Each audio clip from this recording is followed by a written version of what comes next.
Example 2 says solve the system of equations by substitution.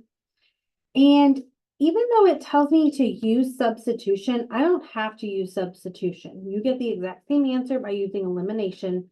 When it tells you what method to use, just pick the one you like. I would personally pick substitution for this one because I already have one variable solved for, and that's when substitution makes the most sense to use.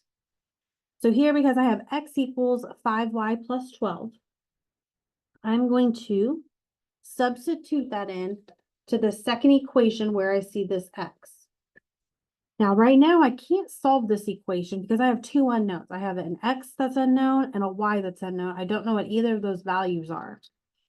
But when I substitute this in, now I have 3 times x. Well, what does x equal? It equals 5y plus 12. Bring the rest of this down. So plus 4y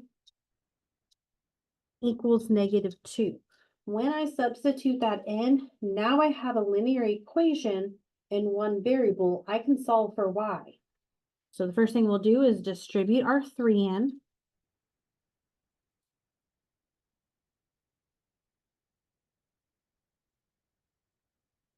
Combine your like terms. So 15y plus 4y gives me 19y. I'm running out of room here a little bit, so I'm going to subtract that 36 over. So -2 minus 36 gives me 19y equals -38. And when I divide both sides by 19, I'm going to get y equals -2. Now that's only half of my answer. I need an x and I need a y, so plug it back in. You can either plug this into the equation that we just used and then solve for x, but it makes the most sense to plug it into this one that we already have x equals. So I'm going to take this top equation, and we have x equals 5 times y. Well, I just found y to be -2, and then plus 12, so work that out. We get -10 plus 2, or plus 12. So x equals 2.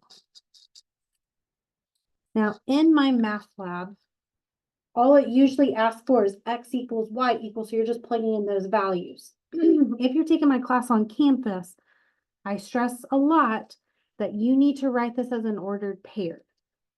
So this would meet at the ordered pair of 2, -2. So this is how I like my final answers wrote.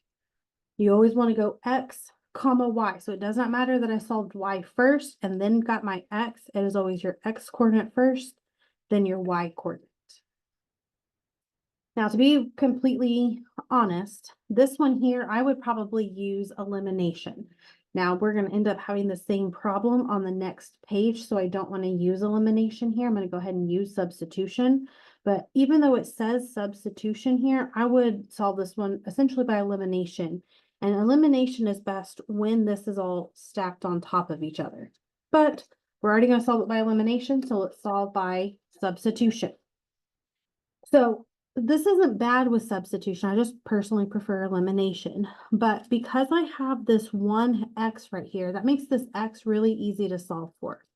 I'm going to change colors of my pen just simply because it will break up part A and part B a little bit. But here, if I wanted to get x by itself, all I would need to do is subtract this 3y over to the other side. So I would get 5 minus 3y. Okay, notice I'm not just picking up that positive 3y and bringing it over. You have to do the opposite. So to get x by itself, we would subtract 3y, subtract 3y. These are not like terms, so they go side by side.